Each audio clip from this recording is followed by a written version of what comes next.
This is the Businessy Podcast, and I'm your host, Tatiana Ryann. Today, I sat down with Tyler Connor, Thoroughbred Jockey.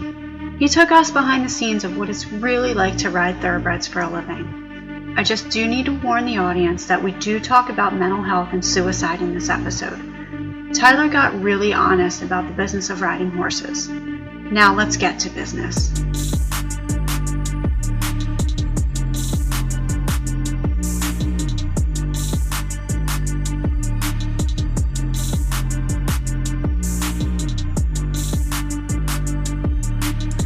Hey everybody, I am Tatiana Ryann and this is the Businessy Podcast. And today on the Businessy Podcast, I have jockey Tyler Connor. How are you, Tyler?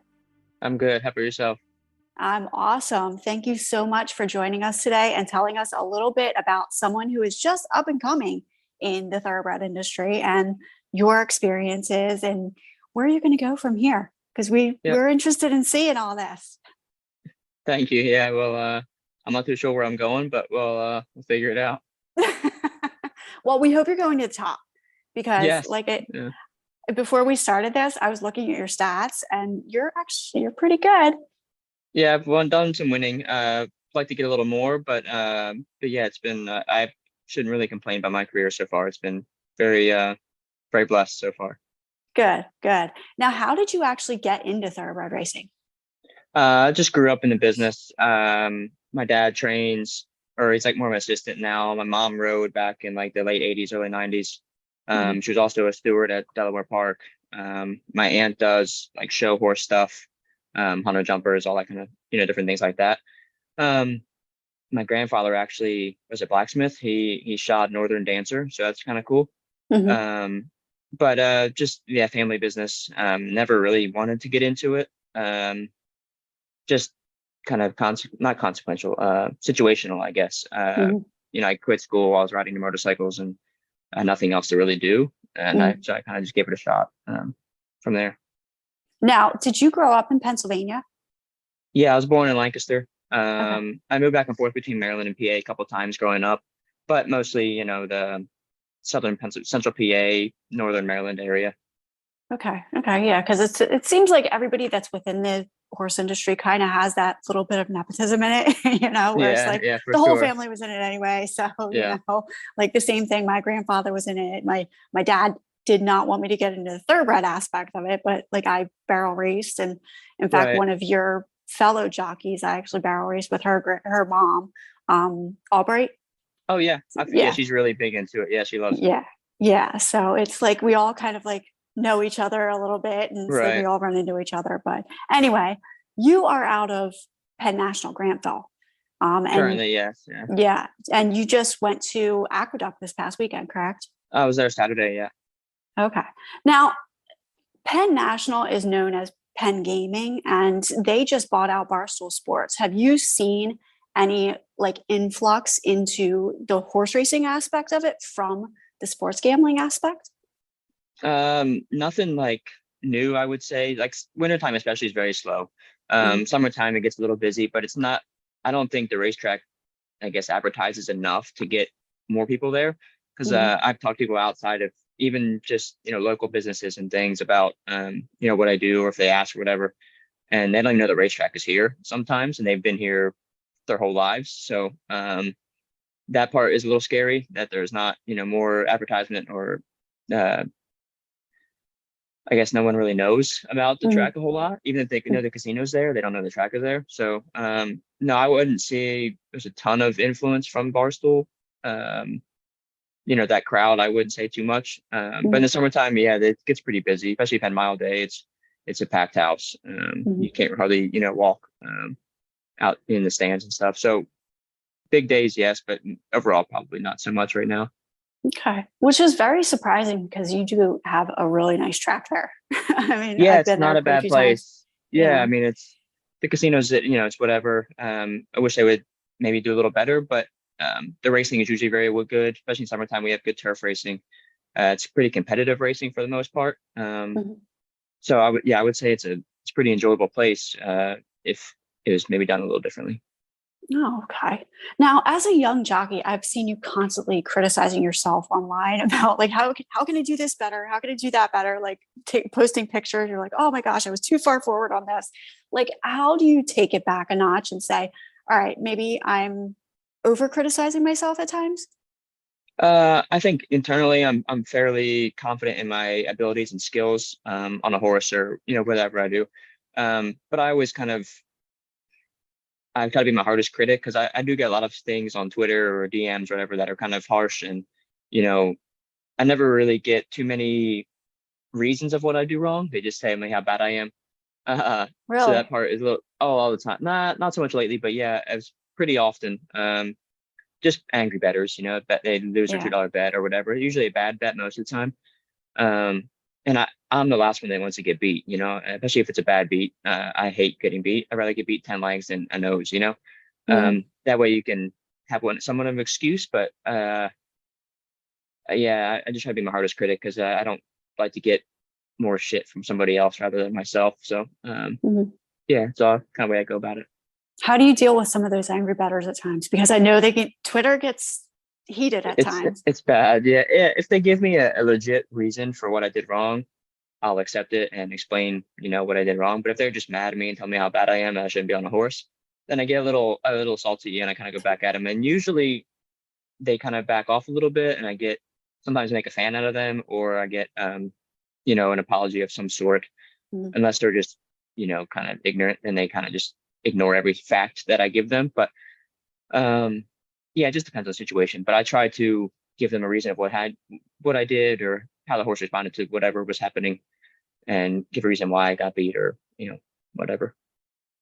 That's like actually very interesting that you said that about these. Like a lot of times, the bettors that have never even been on a horse will start They're the complaining worst. to you. Yeah, And a lot of times, they have this whole argument that you're not really an athlete compared to like yeah. the mainstream media athletes. How do you handle that kind of criticism? I've never not been called an athlete, but I have seen it a lot. Mm-hmm. To an degree, I I do agree to an extent of that, but honestly, yeah, coming from the motocross side of things to horse racing, jockeys are not the athletes that I guess they could be. At the Mm-hmm. top level, yes, very much so. They're very fit. They work out a lot. But honestly, in most tracks, I mean, I can't work out too much because I do gain a lot of weight when I get fit. Mm-hmm. So I have to just kind of do cardio and things. But the top level, yeah, like Mikey Smith, he's very fit. He's works out, for all those guys. Mm-hmm. Um, but at a certain level, they're not, I guess, real fit. They just kind of ride horses. That's all they really do. Well, you Um, guys have to watch your weight like a boxer. You have to, yes, that is the worst part about it. Yeah, that makes it hard to be fit too. Also, because you can't, up load with a lot of calories and things to really be in tip top form. So that Mhm. kind of hurts us a little bit. But it's not easy riding a horse. With all that said, it's very, very difficult. And if they're going to do something they want to do, we have zero control. So that Mhm. kind of finding that balance and controlling them and getting along with them is very hard. And we're not very heavy people, so being small and riding a large animal is pretty difficult. And you have to be in shape to be able to, pick one up in the lane or finish strong on one. You can't just be a slouch. So Well, you also ride motocross. So you've got the yes, motorcycles and the horses. How yes. do you deal with some of those people that have that outlook that horses are machines? And you have to explain to them like, no, if that horse wants to do what it's going to do, it's going to do what it's going to do. Yeah, yeah, absolutely. It's the worst comparison I probably have to deal with. Um, People don't say it too much, but it's just like a bike. You gotta keep riding it. A bicycle, yes, will only move if you ride it, but a motorcycle, all you gotta do is turn the throttle to make it go faster. So that's all on you. That's why motorcycles I kind of enjoy because it's all up to me. The horse can just refuse to run no matter how hard you ride it. Mhm. Um, so yeah, it's a very different thing. Some horses don't respond all the time, and they don't have a throttle or a gas pedal. So, I mean, a brake pedal. So if they don't want to stop, you can't stop them, and no matter how hard you try, sometimes. Okay. What do you feel with this whole whip thing? A lot of the tracks, a lot of the like everybody is now on this whole whip It is issue. the worst thing. I'm not. one to, I guess, overuse the whip anyways. Mm-hmm. I never have been, even when there was no rules. I didn't hit a horse too many times. But the fact that they make us use this new whip, it's basically like a swimming noodle. It's very soft. It's like a very, very soft popper, so it doesn't really hurt anyway. It just makes loud noise. Mm-hmm. And the fact that we can only hit him 6 times now is a little difficult, especially for the cheaper horses that don't want to go forward. Mm-hmm. And like for the most part now I'm used to it, and we all kind of get along with the rule, as much as we can. But the worst part about it, in my opinion, is the fines and the penalties they give you for that. Mm-hmm. Not just the riders either, just the owners and trainers that get penalized for our mistakes, which I don't think is fair. Mm-hmm. They'll take away purse money and disqualify a horse just because the jockey hit the horse too many times, which Mm-hmm. is very unfair in my opinion. If you're going to penalize the rider is one thing, but I wouldn't take away the horse's money or the owner's money. Okay. Now, who do you look up to as like your main jockey for motivation? I'm going to be honest with you. I don't watch racing every day. Mm-hmm. Like the big races I watch and things like that, but I'm a fan, but I don't like, it's not my passion. So I don't like watch racing every single day of the week, but I'm a big fan of Flavien Prat. Mm-hmm. I think he does almost everything right. He's a very classy human. I was fortunate to ride with him in California for a little while I was there. Mm-hmm. So it's very good to see what he does and how he rides and how he handles himself. Obviously, Mike Smith, another class act. He's for being a smaller rider and kind of nobody in the world. He's treated me like I'm somebody special, so that's always kind of cool. Mm-hmm. And always kind of done, reached out to me or whatever, helped me as much as he could. So those two guys for sure, big fans of, and I appreciate what they do. That's kind of cool that you guys have that camaraderie too, like within the younger and the older generations of like kind of teaching you what's going on and everything. Right. Even like Kent DeSormo, he was, before everything kind of went downhill for him there last couple of years, he was beside me in California in my corner. And he was always very good to me also. He always spoke well to me and, kind of praised me for certain things and told me what not to do, which things that he's done, he's always been a kind of not a role model, but like just I guess just a good guy to get advice from. And, especially on a horse, he's very talented on the horse and knows what he's doing up there. Okay. Well, not many people know the backgrounds of jockeys or how you get the rides that you do. Take us on a typical day of where you would get that ultimate ride. Here at Penn, it's a little different than the bigger tracks. We have to like jog horses and gallop horses more than just, most places you just kind of work them and just kind of do your business thing. Like California, you kind of sit at Clockwork's Corner. If you're not working a horse, you sit there and you talk to trainers and owners, whoever's there watching horses breathe and things. But here we have to jog and gallop to kind of get our mounts usually. And we all have agents. I shouldn't say all, but the majority of us have an agent that works for us. They do most of the business, whether it's, handling double calls or calling trainers or dealing with owners and stuff like that. So we just kind of do the horseback stuff, and we do a little political, talking, talk to trainers that we want to go see or whatever. But mostly we just do the harder work, and then they handle all the business aspect of things. Okay. Now, what has your favorite ride been so far? Like on a horse or like a specific race? A horse. Well, both. The race is tough. The horse is the easy one. Morristown Jackie. He was a cheap horse. My dad trained. They claimed him for like 6250 when I had the bug, 2014, 6 or 7 months after I started probably. And he was just like kind of the first horse that I really bonded with, I guess, that had a connection with him and my father. I won 11 races on him. He won 17 total. And then I retired him on my farm when I got back from California. So he was just a special horse. Like he kind of like, he knew we were his people, like he always responded to us well. And like he was always happy with the barn and stuff. And then at one point he got claimed from us and we claimed him back, and he actually won first off the claim after not winning for the other connections. So like he responded well to our program and really, I think, just enjoyed being around us. He always gave us everything he had. So that was a cool one. He was a special horse. I actually have him tattooed on my arm. So it's kind of cool. He's just special. Favorite race is hard. 10 mile is cool because my first and only grade 2 so far. That was kind of a freak thing just because of the way the turf set up and the way the trip worked out perfectly. And the horse just loved the soft turf, I guess, that day. So that one was cool. But probably one of my favorite rides is probably the Eddie D that I won in California down the hill in 2017. It's actually my first win in California, and it was a grade 3 then. I think it's a grade 2 now. But that was just a cool trip because there was a loose horse, and I followed the loose horse, and everybody kind of scattered from the loose horse, kind of running through the middle of the pack. And I just followed him right through and got through, and I had no troubles with traffic. So it was like it worked out perfect. I was actually the win photo is a loose horse right inside me, so it was kind of crazy, and it was kind of a cool experience. Well, getting all those quirky little happenings that happen at the track that like we saw was a couple years ago with the Kentucky Derby. One of the horses got loose and dumped his rider and everything, and you just have those things happen. Yeah. No, it's a mess sometimes. Now, you mentioned your training programs and certain horses that you may not get along with because of maybe their training program. Did you ever have a horse that you were just like, no, I never want to ride this one ever again?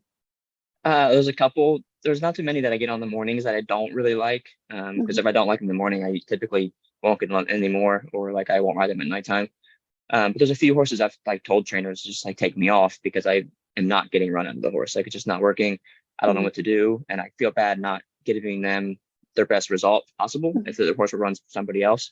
It kind of sucks saying that maybe you don't get along with every horse, but it happens to everybody. Maybe they just don't like the way I ride, or my hands, they're just not comfortable with me, something.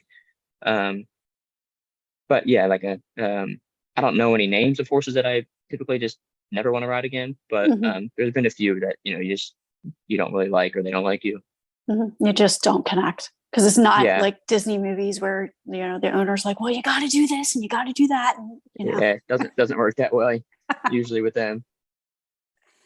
And like I said, there's just so many different quirks that you get to see at the track. What has been the weirdest thing you've ever seen at a track as a jockey, being like on the backside? There's a lot of crazy things. Trying to think the weirdest thing. Yeah, I don't really know. Like I said, there's a lot of crazy things that just horses are getting loose and things happening. I haven't seen anything like crazy where somebody's like getting drugged by a horse or anything like that. But well, that's a good thing. Yeah, that's never fun. I don't really know what the craziest thing is though. Nothing recently, which I guess is good. Hey, I'm not really sure. I don't know how to answer that one. I'm sorry. Okay. It's totally okay. What would you give advice to somebody that is just trying to break into being a jockey?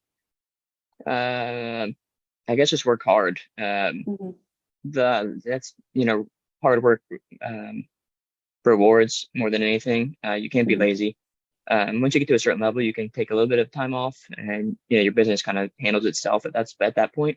But even now, like I've been riding a long time. If I don't work, I'm not gonna have horses to ride usually. I'll have a few, but I'm not gonna have as many as I do.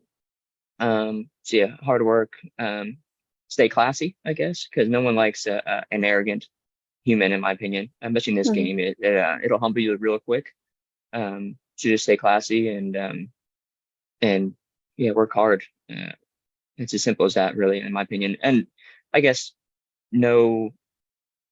stay true to yourself in a way, and then know who is there for you, because like people will take advantage of you big time in this business, and there's other people you want to be around. So you want to be around good people and have a good people, in your corner, whether it's your agent, your family, whoever, good friends. Don't get into a bad crowd, and just try to just take care of yourself best you can.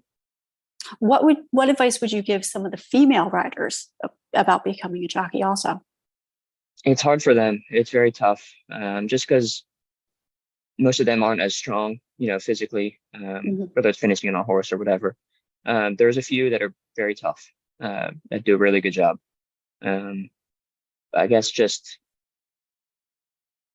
do it the right way, I guess, because some people maybe want to use, they are female, so they want to use that to try to get in barns. But I guess the same thing, really. You have to work hard. You got to try to find out what it is about you that is an advantage to over man riders or other guys or other women in that aspect.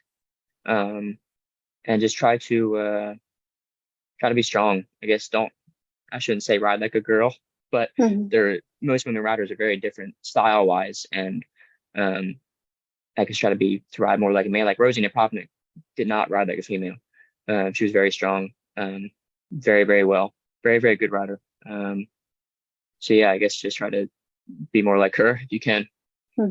Now you talked about the mental aspect, and there are people in the industry that will try and take advantage of you. How do you stay strong mentally?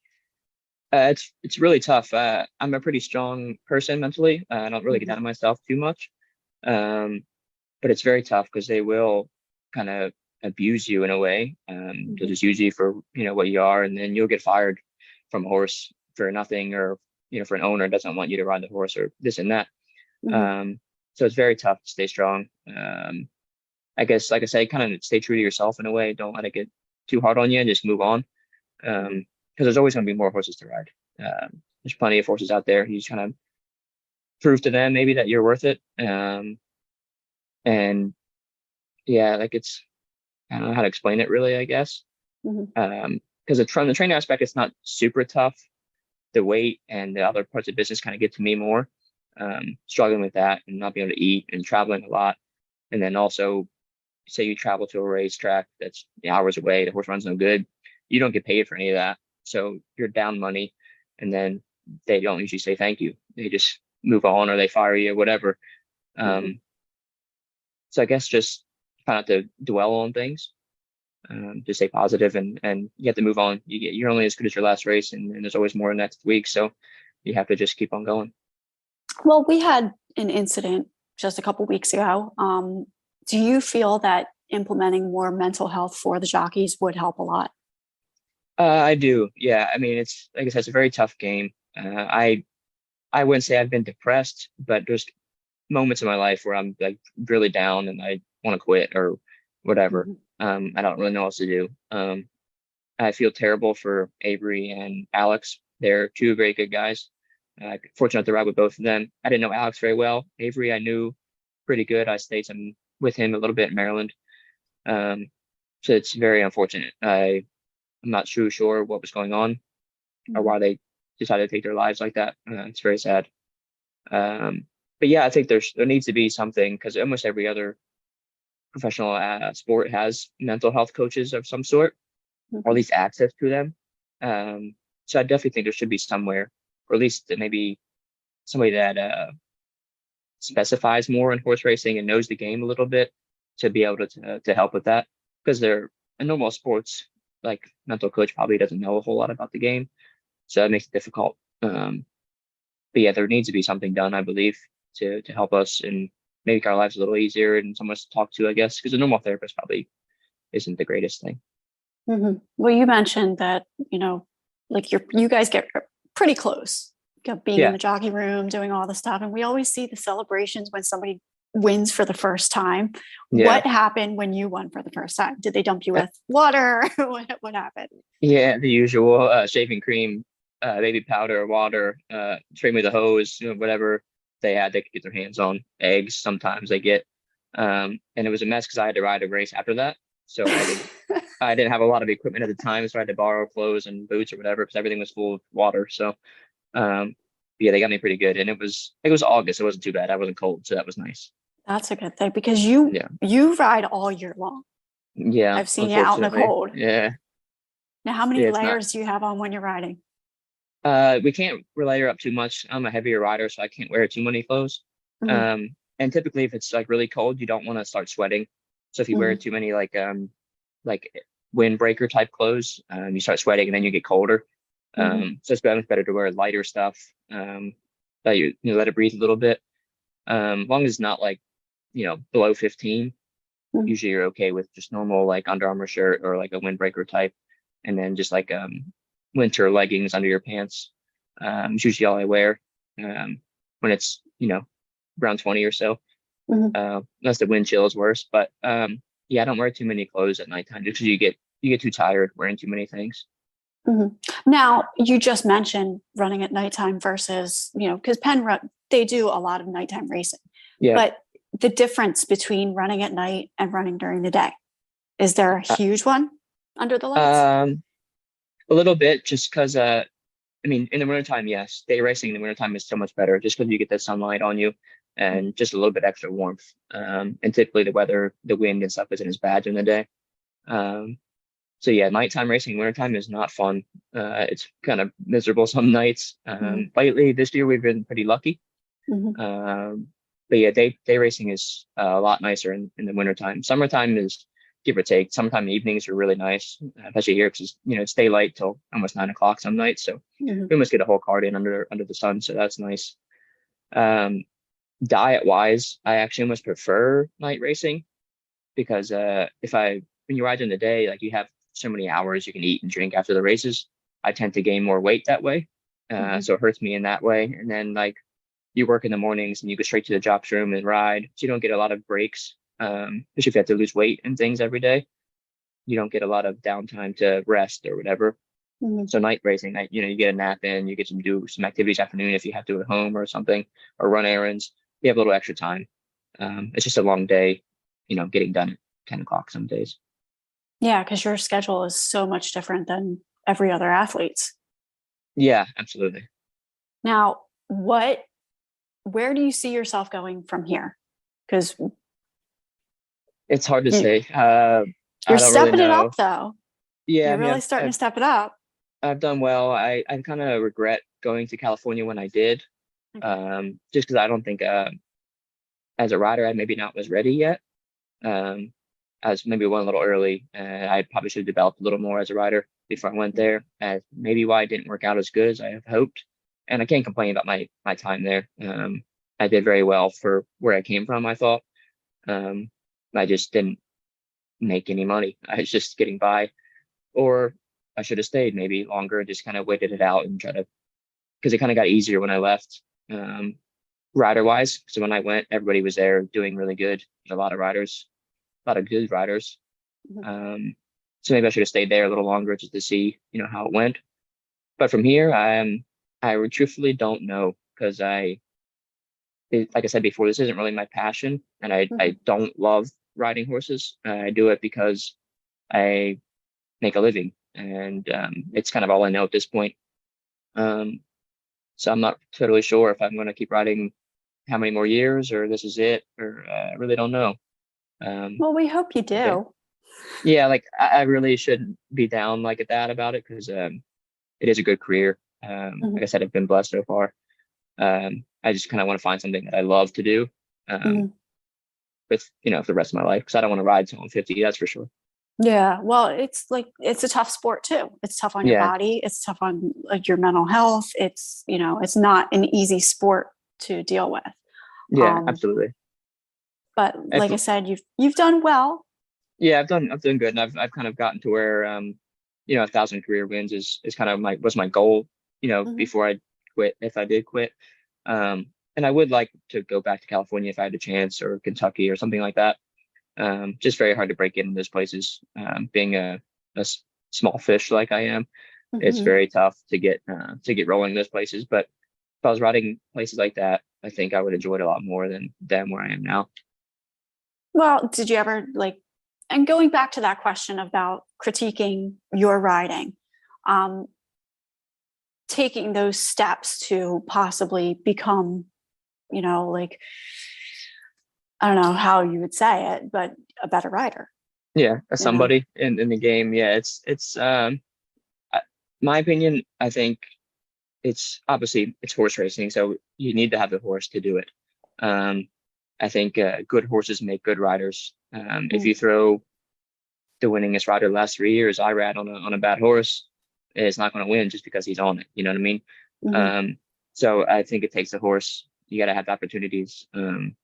Like I've been blessed with some pretty good ones. But there's always those couple that you need to really break through, I think, in a big place, or to really get your name out there. And I thought I maybe had done that a couple of times, just never really progressed into anything else. Like I said, I think good horses make you good. They teach you how to ride. They it's easier to ride a good race on a good horse also, because that way you have that gas pedal. If you want to go, you can go when you need to. And riding with those big riders really does teach you a lot of things. It teaches you to save ground and when to split horses and things like that. Kind of riding here, it gets a little stale just because it's hard to, I think, progress and do things right, because it's just the style of racing is different. Mm-hmm. Now, are there any aspects of horse racing that you have taken into other aspects of your life, in regular life? I guess so. Like persistence and like hard work. I guess it's kind of the same. And obviously, it's the same in any business. You have to hustle and work hard. But otherwise, not too much. Besides like people dealing with people, I guess I'm a lot more outgoing now than I used to be. Always been pretty reserved my whole life. Always quiet, so that has taught me a lot to how to talk to people and open up to new people and kind of show face when I have to. That's a good thing. And it does, it gets you out there in the world, and you have to be a little more open, and you just said, put yourself out there, which is great. And thank you so much for this. Now, where can everybody find you on social media, and where will you be riding? My Instagram is _Tyler Connor. Twitter is Tyler Connor 519. And I'm riding at Penn National all next week. Maybe I should be at Laurel next Saturday for at least one, and then maybe New York on the 1st. I'm not too sure yet, but I might have one going to New York on the 1st. But mostly just Penn National right now. Summertime, I'm not really sure. We do have a break in April though for a couple of weeks. So I'm going to be bouncing around Philly and Laurel and New York, and maybe Charlestown even if I have to for a couple of weeks. So that's the plan for the next couple of weeks at least. That's awesome. Get your travel on, going all up and down the coast. A lot of driving. Yeah, a lot of driving. And it's a lot. Taking me back to my barrel racing days where it's always going somewhere. Yeah, but always. Yeah. So thank you so much again, Tyler. I wish you the best luck in the world. It's so awesome to see you riding and actually sit down and talk to you now. So I think I'm going to have to come out to Penn National one day and come watch you ride, because I haven't been there in forever. Yeah, please do. We always need more people to be there. So yeah, please. Well, do they still have the restaurant there that was like up on top? The Mountain View, I think, is closed now ever since COVID. I think it closed down. There's some stuff downstairs. The bar still opened up. Yeah. But I don't know what's all there. I never really go to the casino, so I don't really know what is in there right now, but there is some stuff I know. All righty. Well, I will definitely hit you up and let you know when I'm coming out to watch you race. Sounds good. Thanks. Awesome. Thank you so much.